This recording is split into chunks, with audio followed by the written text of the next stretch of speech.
Səhər oyananlar, sabahınız xeyir. Azərbaycan televiziyasını izləyirsiniz və Telesəhər 3 saatlıq efirlə öz işinə başlayır.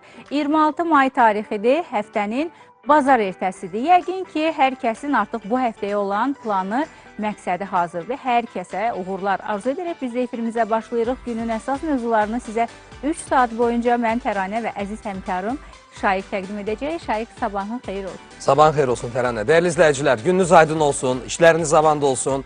Səhər açılar-açılmaz saat 7:00-dan etibarən 10-a kimi canlı yayımda səhər proqramında qarşınızda olacağıq və ölkənin, dünyanın ən son, ən maraqlı xəbərləri ilə tamaşaçılarımızın diqqətinə çatdırılacaq. Günün mövzuları ənənəvi qaydada anons ediləcək, daha sonra isə elə qaldığımız yerdən davam edəcəyik. Məsələn, evlərin qiymətləndirilməsindən danışacağıq. Ən vacib və önəmli mövzulardan biri.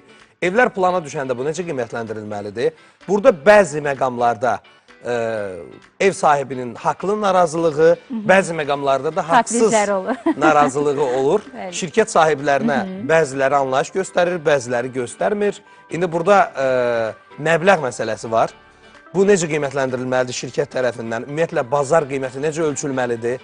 Bir ev plana düşürsə, biridir ki, evim təmirlidir, o birisidir təmirsizdir. Yəni, təmirli və təmirsiz ev eyni ərazidə yerləşməsinə baxmayaraq elə eyni məbləğ də ödənilir.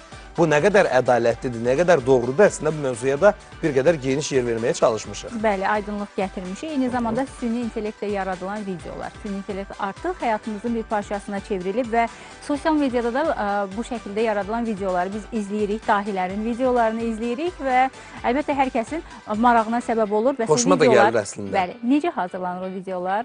Zəhmət tələb edir əlbəttə, bacarıq tələb edir. Elə bu mövzuda da bir sujetimiz olacaq, hörmətli tamaşaçılar. Formula 1 yarışlarından da danışacağıq, hazırlıqlar sürətlə davam edir. Bəli. Ənənəvi rubrikalarımız da var. Texnologiya aləmində baş verən yeniliklər, bürclər və sosial mediada baş verənlər. Bütün bunlardan agah olacaqsınız. Əslində